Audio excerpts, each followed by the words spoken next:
안녕하세요. 잡시광입니다. 러시아에 파병된 북한군이 예상보다 빠른 속도로 전선에 투입되고 있다는 사실이 드러난 가운데 관련국들은 북한군의 움직임을 예의주시하고 있습니다.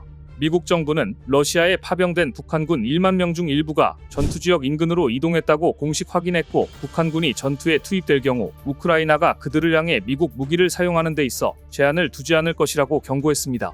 한국 국정원도 국회 정보위원회 국정감사에서 러시아에 파견된 북한군 고위급 장성 일부가 전선으로 이동한 것으로 보인다고 보고했습니다. 현재 러시아는 북한군을 전장에 투입하기 위해 포격, 발사 등 100개가량의 군사용어를 긴급하게 교육시키고 있는 것으로 알려졌는데요. 한편 북한이 러시아 파병으로 인한 사회적 동요를 막기 위해 차출부대 소속 병사에게 입단속을 시키고 파병군인 가족에게는 훈련 간다고 거짓 설명한 정황도 포착됐습니다. 북한은 군대를 파병한 데 이어 어느새 러시아의 무기고가 되어가고 있는데요.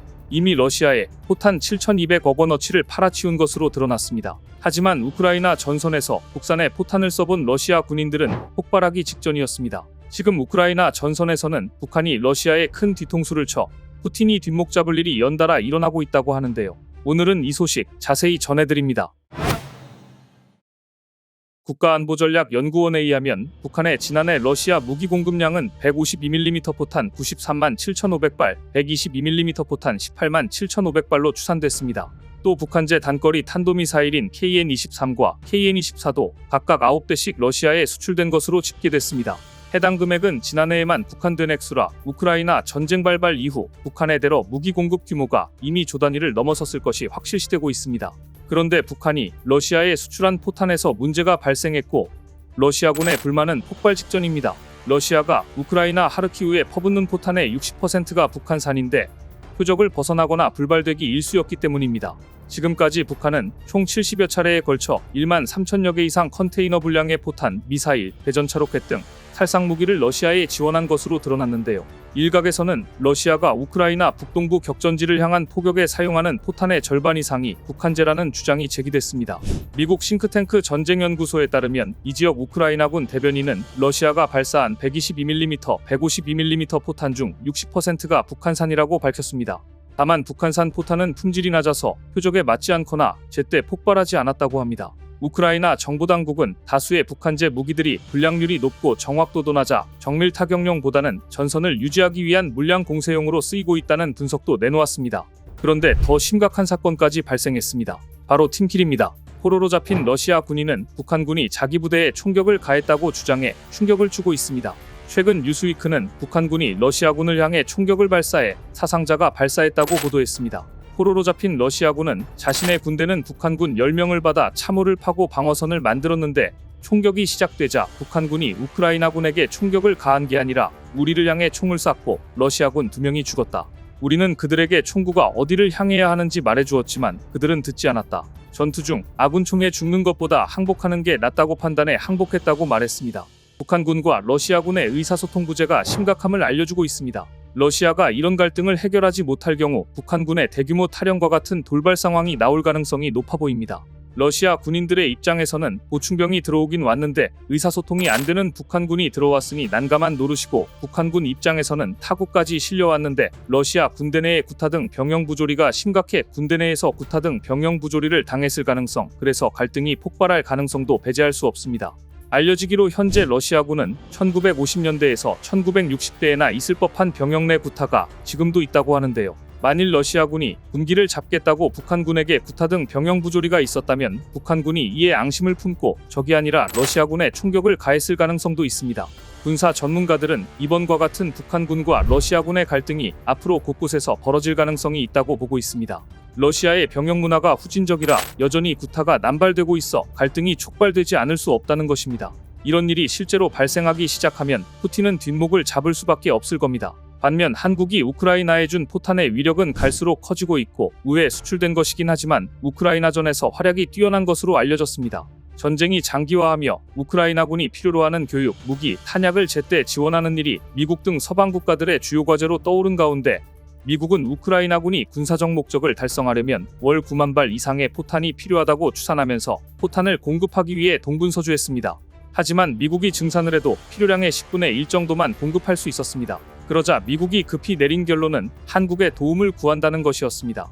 최근 방산업계에서는 한국이 미국에 155mm 포탄 50만 발을 대여하고 미국은 우크라이나 지원으로 부족해진 포탄 비축분을 한국에게 빌린 포탄으로 채워넣고 있다는 얘기가 나오고 있는데요. 한마디로 한국에 포탄이 없으면 안 되는 상황이 된 것입니다. 최근 워싱턴 포스트는 한국은 궁극적으로 모든 유럽 국가들을 합친 것보다 많은 포탄을 우크라이나에 공급했다고 보도해 지금 유럽이 얼마나 한국을 바라보고 있는지를 말해주었습니다.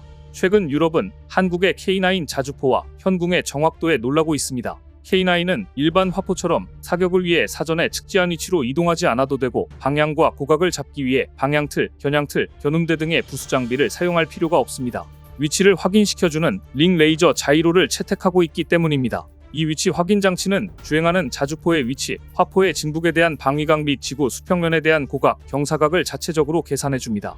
계산된 항법 정보와 자세 정보는 10m 이내의 위치 정확도와 0.7mm 이내의 방위각 정확도, 0.35mm 이내의 고각, 경사각 정확도를 가질 정도로 명확합니다.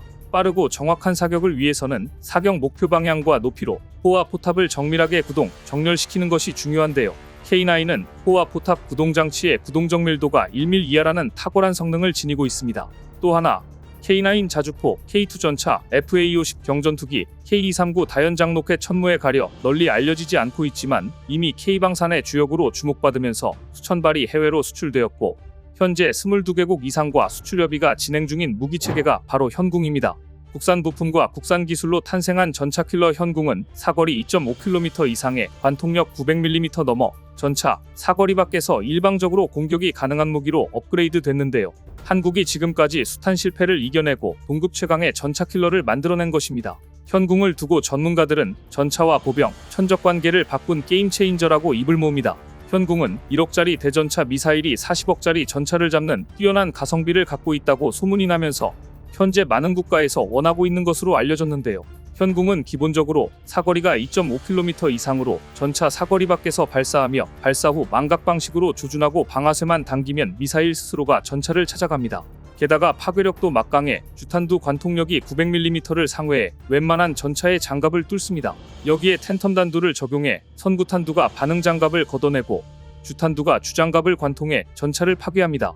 만일 실전에서 적 전차가 방어하면 다시 한 발 더 쏘고 추가로 한 발 더 쏘는 방식으로 1억 원짜리 미사일 두세 발이면 수십억 원에 달하는 전차를 잡을 수 있습니다.